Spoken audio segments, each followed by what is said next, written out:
Colonial America was a patriarchal society where men were the heads of the family, owned all the property, and received any income to the family. This made women financially dependent on their husbands and unable to escape bad marriages. During the Revolutionary War, women took part in battles and performed many tasks usually reserved for men who were away fighting for America's independence. This newfound independence sparked the first push for women's suffrage. Abigail Adams, John Adams's wife, wrote many letters calling for a women's vote. The women's movement was soon forgotten with the rise of abolitionism and other issues, including temperance. With the Second Great Awakening underway, the church tried to appease its female members' calls for equality with the concept of Republican motherhood. Republican motherhood declared that it was a woman and housewife's duty to raise good, pious children and ensure that their sons would become good citizens. Republican motherhood, however, did not give women what they wanted. In the 19th century, there were things that women were legally prevented from doing, including owning property, refusing to have sex with their husbands, or any man, having legal custody of their children, and divorcing their husbands.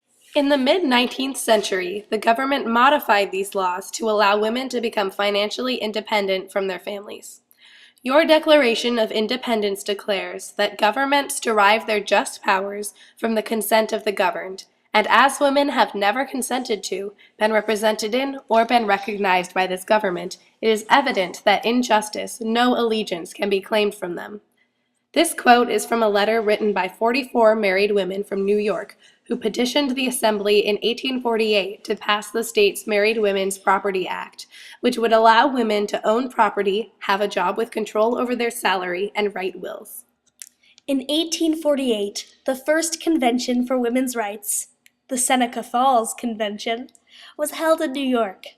The convention was organized by Elizabeth Cady Stanton and a group of local Quaker women. Both men and women were present, including Lucretia Mott and Frederick Douglass. The convention drafted the Declaration of Sentiments, which endorsed women's suffrage and laid out many things that women were prevented from doing, or forced to do by their husbands. In the 1920s, following the end of World War I, the 19th Constitutional Amendment was ratified and gave women the right to vote. With the goal of first-wave feminism complete, women remained satiated for the time being.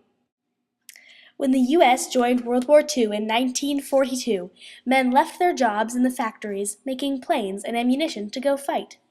In desperate need of a labor force, corporations hired women and immigrants to complete the work needed to keep the U.S. Army fighting. Rosie the Riveter became a symbol of the women's labor movement at this time. Once the war was over, though, women were expected to return to their customary positions as housekeeper, wife, and mother. Many women found it difficult to fall back into society's positions for them. Thus, the Doubleday was born. As consumer culture and inflation rose, many families needed two incomes to keep up their middle-class lifestyles. Women who worked were usually secretaries. They were offered very few promotions, even if they were very qualified. On top of that, they were expected, when they returned home from work, to complete all of their household duties as well. A switch or turn a knob and presto, food cooked deliciously and automatically, not only in the oven, but any other way she likes it prepared. Dishwashing, automatically done without fuss or bother. And wash days, so simple now compared to the days when we were first married, Gus. No matter what the job is, there are machines to take the hard work out of it. It was this unhappiness that women felt in their housewife positions that helped Betty Friedan write her book, The Feminine Mystique, in 1963. Betty Friedan came up with the idea for The Feminine Mystique at her 15th reunion at Smith College. She was asked to conduct a survey of her former classmates and found that many were unhappy with their roles as housewives. This sparked her interest in feminist issues, and she soon penned The Feminine Mystique, which addressed the problem that has no name, more specifically, the dissatisfaction her peers felt with their lives and the limited role of women in society. Post-war consumer culture spread the myth that fulfillment for women was found in the home as a wife and mother. Women in the 1930s held jobs after receiving their education, while women in the 1950s dropped out of college or did not pursue a career due to the fear that they would not find a good spouse if they did not marry young. Cold War fears made Americans long for a safe, traditional home environment where they could forget about the constant fear of nuclear war. Because of this, women were forced even further back into traditional roles, which included cooking and cleaning. However, advertisements urged that to perform these roles well, they needed expensive new products, and so a dilemma was created.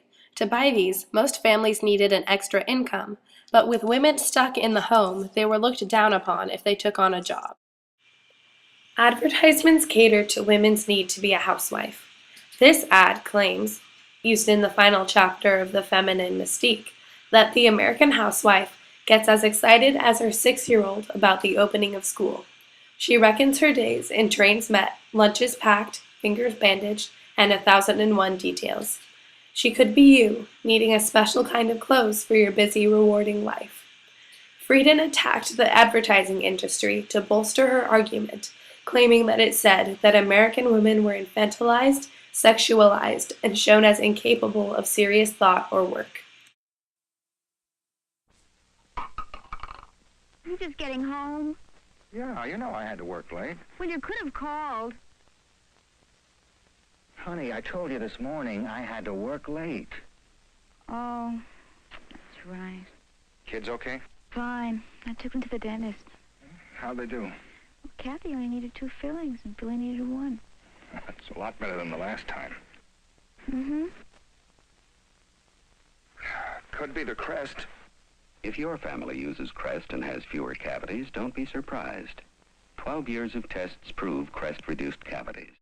This idea of helplessness came from widely accepted psychological theories, such as Freud's penis envy and the stigmatization of ovarian hormones and the menstrual cycle. Frieden pointed out that these views kept women in a submissive role and aimed to disprove these concepts. With the publishing of The Feminine Mystique, housewives across the nation suddenly realized that they were not alone. In a society that told them to be satisfied with their limited role, many unfulfilled women assumed that they were bad or different for feeling unhappy. When women read Frieden's book, they discovered that everyone else felt the same way, and they finally had a name for their problem: the feminine mystique. Despite the fulfillment the housewife was supposed to feel from her position, she was unaccountably tired, impatient with the children, craving something that neither marital sex nor extramarital affairs could satisfy. Her thoughts sometimes turned to suicide. She consulted a spate of doctors and psychiatrists who prescribed charity work, bowling, and bridge. If those failed, there were always tranquilizers to get her through her busy day. Betty Friedan interviewed a housewife with a PhD who told her, "By noon, I'm ready for a padded cell. Very little of what I've done has been really necessary or important. Outside pressures lash me throughout the day, yet I look upon myself as one of the more relaxed housewives in the neighborhood." Once women realized that they all felt this way, they could finally band together and do something about it. The feminine mystique is widely regarded as the starting point of the second wave of feminism, which lasted throughout the 60s and 70s and into the early 80s. This movement moved past original feminist concerns such as suffrage and property rights and focused on social issues. Its goals were based in workplace equality, sexuality, family, reproductive rights, rape, and custody and divorce laws. The National Organization for Women, or NOW, was founded in 1966 by Betty Friedan and 27 others to promote the ideals of second-wave feminism and address the problems which had been exposed in the feminine mystique. NOW's manifesto states that their goal was to take action to bring women into full participation in the mainstream of American society now, exercising all privileges and responsibilities thereof in truly equal partnership with men. NOW addressed 6 core issues: economic justice, ending racism, reproductive health services and abortion, violence against women, and lesbian rights, which contradicted some of the more homophobic ideas Friedan often had woven into the feminine mystique, and constitutional equality with the goal of passing the Equal Rights Amendment. The Equal Rights Amendment, or ERA, was a main focus of NOW and the second wave feminism movement in general. The ERA stated that Equality of rights under the law shall not be denied by or abridged by the United States or by any state on account of sex. The ERA was originally written by Alice Paul and introduced in Congress in 1923. In 1972, it finally passed through Congress and was never ratified by enough state legislators. Phyllis Schlafly, a conservative activist, played a big part in defeating the ERA. She argued that the ERA meant women would be drafted into the military and that it would take away benefits given to women, such as dependent wife Social Security benefits. She also convinced the public that Now hated housewives and wanted a unisex society. This resulted in strong public opposition to the ERA. Despite the failure of the ERA, the second-wave feminism movement saw several successes, including Title IX, which stated that no person in the United States shall, on the basis of sex, be excluded from participation in, be denied the benefits of, or be subjected to discrimination under any educational program or activity receiving federal financial assistance. This manifested itself in the inclusion of girls and women in sports programs in public schools and universities. Another success for feminism was Roe v. Wade, which ruled that abortions were a matter of privacy under the Due Process Clause of the 14th Amendment. The right to abortion was granted until viability, defined as potentially able to live outside the mother's womb, albeit with artificial aid.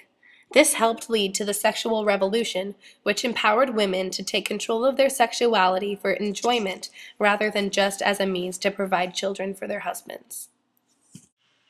Despite these successes, feminists still struggle to this day. Abortion is still a major issue, and working mothers are looked down upon. Women make 70% of what their male counterparts are paid. As we move forward and improve our society, we still have a lot to overcome.